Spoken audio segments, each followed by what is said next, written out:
আসসালামু আলাইকুম, কেমন আছেন? আজকে যে বিষয়গুলো নিয়ে কথা বলবো, আমি মনে করি পৃথিবীর প্রত্যেকটি তরুণের এই বিষয়গুলি জানা উচিত।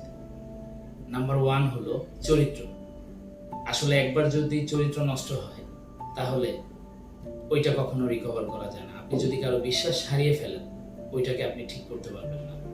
এজন্য টাকা পয়সা নষ্ট হলে এটাকে রিকভার করা যাবে, চরিত্র যাতে নষ্ট না হয়। নাম্বার 2, অবশ্যই আমাদের প্রতিভার চেয়ে উচিত ধারাবাহিকতার দিকে খেয়াল রাখা। আমাদের শারীরিক স্ট্রেংথ বাড়াবো, এক্সারসাইজ করব, দেখা যায় 1 সপ্তাহ 2 সপ্তাহ করার পরে আমরা আর এদিকে ফোকাস রাখতে পারি না, আমরা হাল ছেড়ে দিই। এটা কখনোই করা যাবে না। প্রত্যেকটি কাজই ধারাবাহিকভাবে কন্টিনিউ করতে হবে, সফল না হওয়া পর্যন্ত। নাম্বার 3, আমরা কার সাথে মিশতেছি এই বিষয়টা আমাদের অত্যন্ত জরুরি।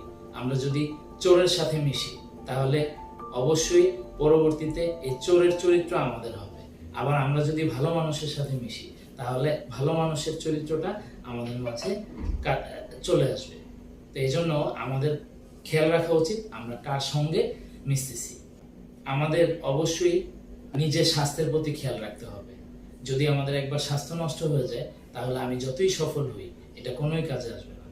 এবং দিন শেষে আমরা যদি আমাদের জীবনে সফল না হই, আমরা কোনো না কোনোভাবে অন্যের উপর দোষ চাপিয়ে এক্সকিউজ দিয়ে আমরা বেঁচে থাকার চেষ্টা করি। আসলে দিন শেষে আমার নিজের দায়িত্ব নিজেকেই নিতে হবে। অতএব আপনি যদি এই জিনিসগুলিকে খেয়াল রাখতে পারেন তাহলে ইনশাল্লাহ আপনি আপনার জীবনে অত্যন্ত সফল হবেন। Thank you.